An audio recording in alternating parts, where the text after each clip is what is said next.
right, well, thanks for coming along and look at all of our recovery gear with us. As usual, the most important part when you're done working, delicious beer. Cheers. Let's leave everything and go traveling. See what tomorrow brings. It's only a choice away. Let's back up and leave today. Let's see what tomorrow brings. Hey guys, I'm Tim Huber, Dirt Sunrise. We're mid-trip, living out of our Land Cruiser, heading from US up to Canada, down to tip of South America, currently in the mountains of Argentina. We've been on the road about a year and a half. People are always asking what sort of recovery gear we have. In our jobs back home, we train people, civilians and the military, to off-road, winch, do all those sorts of things. So people, I think, are curious what we're carrying. I'm not saying this is the best kit, but it is what we have. And I'll go over what we've used, what we haven't used, what we're glad we brought, and what we could have done without. First things first, we call these recovery rings, adventure donuts, snatch ring, whatever you want to call it, doesn't matter. This one's made by 7P. They were the first to come out with them. Really nice piece of kit. It just takes the place of a pulley block. And so you put it around your soft shackle and the fat point there, cinched up against the knot. And you can do a redirect on your winch, or you can do a 2-to-1 pull. We've used this in Guatemala to pull a guy's truck back onto the trail who had slid off down into the mud. If we tried to winch him up directly, we just would have slid off the edge. So we put this up in a nice big tree in the jungle and basically winched ourselves closer to the safe side of the trail while pulling him back up onto it. We've pulled ourselves out of the mud where we needed that 2-to-1. The truck was so suctioned into the mud that we needed that extra pulling power. So it has come in handy. I think the last use, we pulled a tree out of the trail, stuff like that. So it's nice to have something that redirects the angle of the winch line. If you have a normal pulley block, that's fine. I would just make sure it's actually rated and has some information on it. Not to be negative on ARB, but I noticed that some of their products just say the ARB 6,000, 9,000 pulley block or snatch block. Is that 9,000 minimum braking strength, working load limit? What is the 9,000, or is it just the name? So whatever you get, just try and make sure it's got some sort of a rating on it. The nice part about these is that you then have an additional soft shackle to use. We use these all the time. As you can see, we've got entirely too many soft shackles, kind of an excessive amount. We've used them quite a bit, but I figured I would just mention the ones that are a little bit different. And honestly, if it were to do the trip again, we'd leave the other recovery ring at home, and we'd probably have 4 soft shackles, one specifically bigger, meant for the recovery ring, and then maybe 3 others like this, and that's plenty. This one from Factor 55 is fantastic. I love this one. We've actually had a chance to use one of these to almost destruction and see what it was able to take. We were home training a couple months ago for Overland Expo, and we were up in Canada doing some other training events there, and we ran the Whipsaw Trail. There was a vehicle that was completely dead in the water, so we had dead weight. We had to get through 2/3 of the Whipsaw Trail, and so we had to tow it. And we used one of these to connect 2 tow straps. So it was just sitting on there sawing all day long, up and down hills, through mud, through water. And after 2 days, this coating on the outside had worn through, but it hadn't really hurt any of the fibers of the actual Dyneema or whatever kind of fiber line it is. So thoroughly impressed with it. This is one that if I can't get a bow shackle, the metal bow shackle, through something to pull, I'm going to use this one because it's so treated. I also like that if I drop it in the mud or the sand, I'm not worried about those fibers on the inside getting all that sand in there and cutting them. So this is my new favorite. I also like that it's ginormous, so you can get it around things. This is another 7P unit. This is Lucky 8. This is the oldest soft shackle we have. We've had this almost 10 years when the technology was first coming around, and it still works perfectly fine. This one's rated to 18,000 pounds braking strength. This one is 30,000 pounds braking strength. So pretty immense for what they do. Notice at the end of these, though, you've got 2 openings. So if you're going to hand it to somebody, we had a guy in Mexico. We were going to try and help him get unstuck from the sand dunes, and he put the knot through the wrong one. So just keep in mind, on that one, it won't cinch. So you might have to show it to people, or better yet, if you're using your equipment, just do it yourself so you know it's securely fastened. Some of the other style like this, you'll see there's not a second loop. So I kind of like that knot a little bit better, just because there's no way you can screw it up. It's clear that that's where it goes through, and you can't really do it incorrectly. This is just a basic ARB flat strap, but it does have some kinetic energy to it, right? So they call it a snatch strap because snatching meaning like you're going to drive, let the tension take up. And I think this has a minimal amount, 10 or 15%, but just keep in mind because it's got some kinetic to it. We love it. We use it probably more than anything else because what's the easiest piece of kit compared to all this fancy stuff to get out? I don't want to get out the winch controller and start having to hook up winch lines. If I can simply tie this via a soft shackle to the Factor 55 thimble we have on the rear bumper and give them a tug out of the mud or the sand, that's what we're going to do. And it's got a little bit of kinetic, so you actually can leave a little slack in the line, give it a little gas, and see if that kinetic is enough to get them out. If not, try it with a little bit more. So we like this, but it does have that kinetic energy, so you can't introduce it into your winching system, right? You don't want to essentially pull in your winch and be stretching a rubber band ready for anything when it breaks to go launching through the air. So just keep in mind, if you have a snatch strap or any sort of strap with kinetic, you should just be using it for that, not for winching. So I do like this strap, but it's sort of a one-trick pony. This is one of my favorite pieces of kit. It's from the lifting industry. A lot of off-road companies like 7P include this now in their recovery kits. So this is a lifting sling, and they make different sizes, different ratings, etc. But I like that on every single one of them, it's always going to tell you what the braking strength is depending on how you use it. So it'll say choker, meaning, let's say you go around a tree, back through itself, and choke it. That's going to be 6,700 pounds working load limit. So it's just one of those things that's nice because I don't memorize all the braking strengths of all my gear, and by the time I get it back out again, I'm certainly not going to remember it then. That yellow that you see that's very dirty, that's just a cover. All the Dyneema raw fibers are on the inside. So if you get a cut in this, you'll see all that in there, and then you'll know it's time to get another one of these. But I love this thing. So we use it as a tree strap. You can use this as a winch line extension. So you can put a soft shackle, get an extra, it's only 5 feet or something like that out of it. But you can get a little extra distance and there's zero stretch with it. So it's really nice to have. Regarding bow shackles, good old metal bow shackles, I think it's still important to have them. We see a lot of people hanging them off their bumpers and driving around. It would drive me insane because I like to know every noise my truck is making. And if there's a new noise, I know there's something I need to take a look at, maybe a bolt I need to tighten. And if you don't tie something, a zip tie or some safety wire through this pin, they always eventually rattle loose. And if they don't, that's probably because you have them so tight that when you go to loosen them, you're going to need at least a screwdriver just to get this pin to come loose. That's why whenever you're using them, you close them, back them off a half turn, and then use it. Otherwise, it'll basically weld itself in there, right? So we had some nice Van Beest bow shackles when we left on the trip. We've helped out a few people, and some of them walked away with a guy in Guatemala. So I don't think you need to spend money on Van Beest or Crosby's. Those are the two big names. If you want to Google which bow shackles are the best, it's probably going to be Crosby and Van Beest. These are just sort of a generic one, but they are rated and they are for actual lifting use and work. I would just say whatever you get some that are rated and decent quality. If you can get made in the USA, actually is a good time when you want to do it. Don't get the Harbor Freight ones that are sort of generic.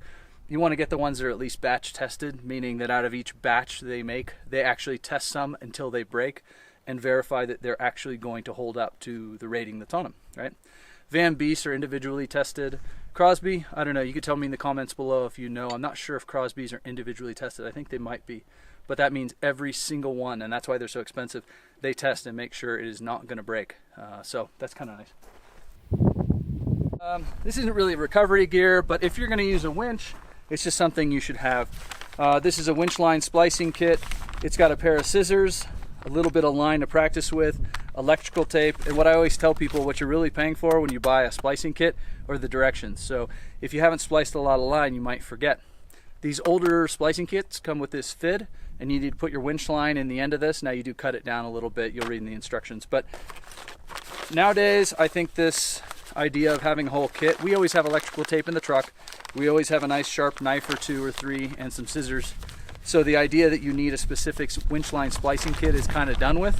If it were me, I would print out a copy of how to splice correctly and get one of these. This is called a fast FID. It's from Factor 55, and the idea behind it is, you notice there's that little opening on the back side of that FID. With this, you've got this on the end that's going to hold onto your winch line. As soon as it cinches down, it's going to hold onto it, pull it through the line. So it's a lot faster than using electrical tape to tape your winch line onto the back side of the fin. So I love this thing. In the future, we'll probably leave the winch line splicing kit at home.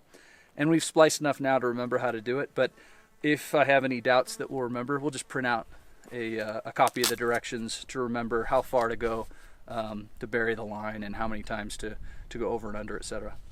All right, next up, just a winch line extension. You don't have to have it, but as you're off-roading more and more, eventually a winch line's going to get a little furry like this and a little bit old. And we had a burnt section in this that burnt on the drum of one of our winches, and so we went ahead and cut that out and just spliced together what was left. So now we've got about 50 feet of old winch line that we put eyelets in either end by using our fast fit, and now we've got a winch line extension. So it's nice to have, so reuse old winch lines, or somebody else is getting rid of theirs. It's nice to have an extension. I don't think ever the tree has been close enough to just put our winch line around. There's always some need for a few more feet. So to have an extension is really nice. It's nice and lightweight too. It does take up some space, but it's nice to have. A good shovel, which this isn't really, is probably the best piece of recovery gear to have. I always had a nice World War II shovel. Some are better than others, but I had one that was nice and solid. For this trip, I chose this one because it backs down a little bit smaller. We haven't had any issues with it, and we've used it quite a bit. But to be honest, if I were to go home and leave again, I would have taken my trusty World War II shovel, a little bit bigger spade here to cover a little more surface area. Don't think you got to spend a lot of money. There's certain tactical shovels out there that we've used in our military training, and despite their price being higher than any other shovel I've ever seen, they're worse than just about any other shovel I've ever seen. So I won't call them out, but just keep in mind, spending a lot of money on a shovel it doesn't necessarily mean you're getting any better shovel. Just get something solid, something with all these pivot points. It's more points for it to break. Like I said, we've had no issues, but I often regret that we have this tiny little shovel when we're doing serious recovery and we know we're going to be digging in the mud or the sand for an hour or two. So it's not bad. It's a little Toyota shovel, but if I were to do it again, I think I would go with a little more solid shovel, even something that doesn't fold down whatsoever. The little shovels you get from the hardware store. The spade's a little bit bigger than this, and it's got a T-handle on the end. You can work with one of those for quite a while. So for me, this is the most important piece of recovery gear. Before we get out any of these toys and start hooking things up, I'm lazy. I would rather just get a shovel out, dig for 10 or 15 minutes, and be on our way, and not have to get any of the toys out. So, gloves, not really a piece of recovery gear, but something you gotta have. We gave our old BF Goodrich tires to a guy in Oaxaca, Mexico, and he gave us some gloves in return. These style gloves are fine for doing all sorts of things, but you don't have any grip on the winch line because anything with leather on the inside tends to slip. So yes, in some senses, maybe you want it to slip if it's getting caught on you, but if you're trying to hold winch line tension as you're re-spooling it on the drum, to have it slip is really frustrating. So as funny as it is, these little gardening gloves, the cheapos from Harbor Freight, are some of my favorites. They got that rubberized coating. If I'm working on the truck, they have grip to get an oil filter off or whatever. If I'm holding winch line, they've got a little bit of grip on it, and I like that. There's nothing loose to get caught in the winch line. There's no big flap or Velcro straps or anything. So my favorite are the super, super cheap, essentially gardening gloves. And we use these all the time. We must have brought 4 or 5 pairs of these with us. So not really recovery gear, but something you need if you're going to do any sort of recovery stuff. Regarding traction mats, you can see up on our roof, we've got a set of Max Tracks. It's a fantastic thing to have. It's one of those things that I like Max Tracks, but for a good 15 years or so, we were off-roading and they didn't exist yet, right? It just wasn't a product that was out there. And we never needed them. You get stuck in the mud, you get stuck in the sand, you figure something out. You dig, you stack rocks, you shovel sand, you put plants and branches underneath the tires. So I don't think you absolutely need them. So if budget is a worry, I'm just telling you what we have, so I'm not trying to advise you on what to buy. But I just don't think you need to spend the money. But if you can and you don't mind spending the money, they're fantastic. The only thing I would say is if you're going to get traction mats, don't get cheapos. We get handed all sorts of new brands each year as instructors at Expo and other events, and every other type we've been given has broken. Sometimes it takes a year, sometimes it takes 2 years of training, but they seem to get dry rotted in the sun and just crack underneath one of the tires. So if you're going to get some, go ahead and get the real deal.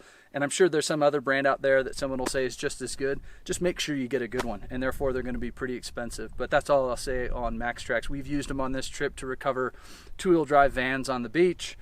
We've gotten ourselves out of a sticky situation where we almost slid into a swamp with crocodiles in it. We've gotten a bunch of rental cars out of the mud with them. They're fantastic and they work really, really well. So next up is our winch. For us, it's been a really important piece of kit. I'm not one of those people that thinks everyone needs a winch on their truck, but we're traveling alone and we're very far from home. We've used it constantly, it seems like. Most of the time to help other people out, to tow a big log out of the trail, something like that, but it has been nice.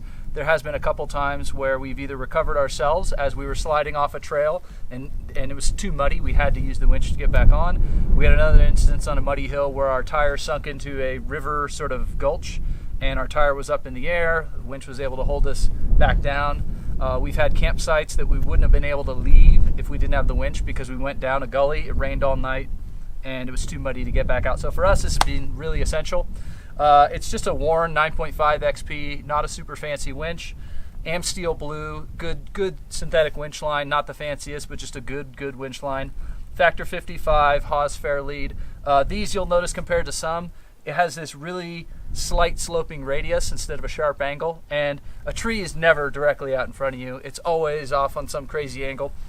So because of that, you want this to be as smooth as humanly possible. That's why this distance is so far. You'll see a lot of Haas fair leads that are a 1/4 inch out and then they have a right angle on it. It will abrade your winch line and hurt it. So we've had really good luck with this. Hasn't hurt the winch line or anything like that. And then while we were home, they were kind enough to give us this expert flat link. So that was really nice of them. Before we had a Factor 55 thimble, which also works perfectly fine. I like that the opening's a little bigger on this one. So for all these soft shackles, some of which are kind of giant, you can get it through here.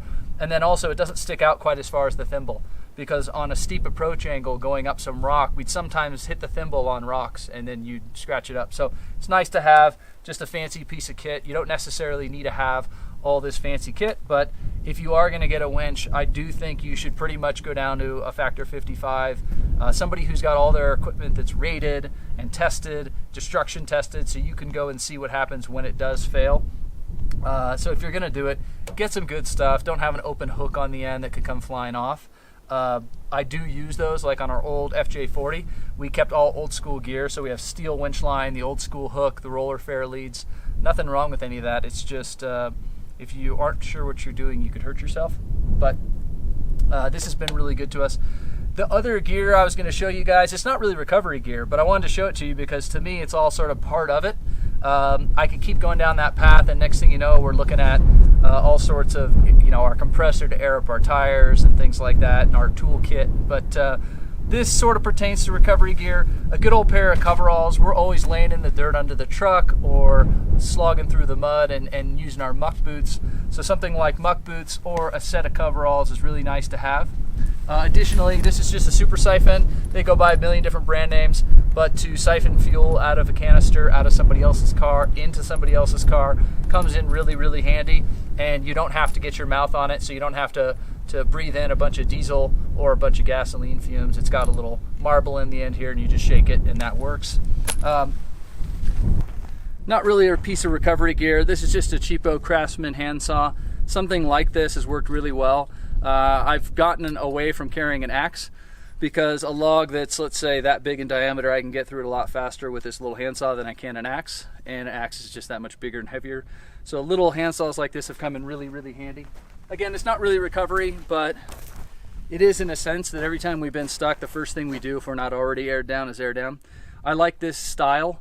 This is made by Easy Deflator. They hold the patent. So whether yours says TJM or ARB on it, it's actually the patent of Easy Deflator. So we just bought one of the name brand Easy Deflator ones. They were cheaper on Amazon. So if you look up EZ-Deflator, I think it should come up. These, you just remove the valve core and dump air out of it, so they're really, really fast. And as you're letting air out of it, you can check the PSI that the tire's at. So it's just nice, it's quick, it dumps air out of it. But to me, it's kind of a piece of recovery gear just because the first thing we do is air down our tires if we're stuck in the sand or stuck in the mud or whatever. Again, this isn't really a piece of recovery gear, so I'm kind of getting off topic.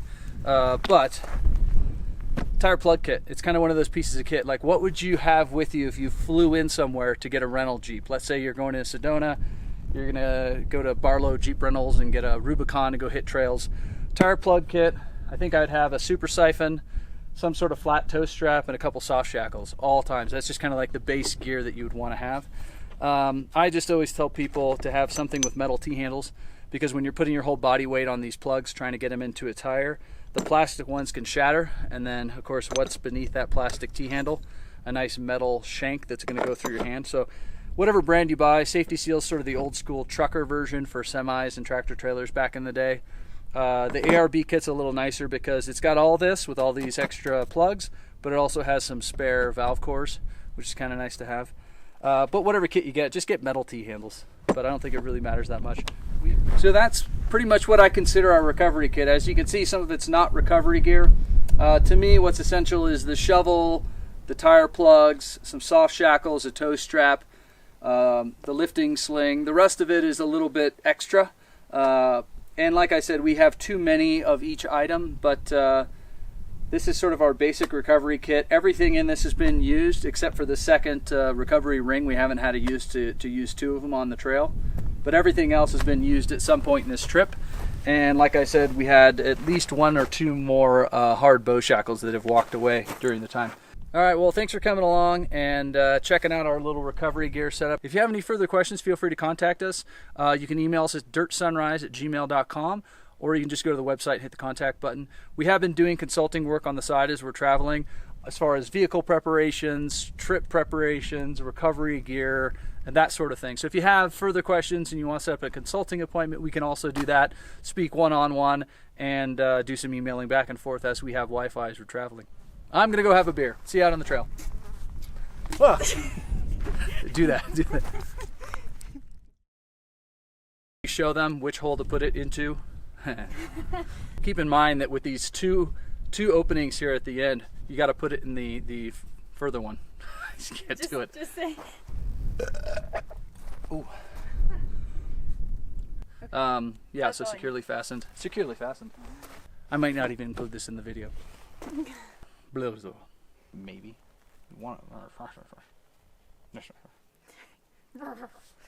Hey guys. On that, if you want to shoot us an email. I was looking down at the fly that's on my hand as I was saying it. I'm like. So thanks for coming along, checking out our vehicle. So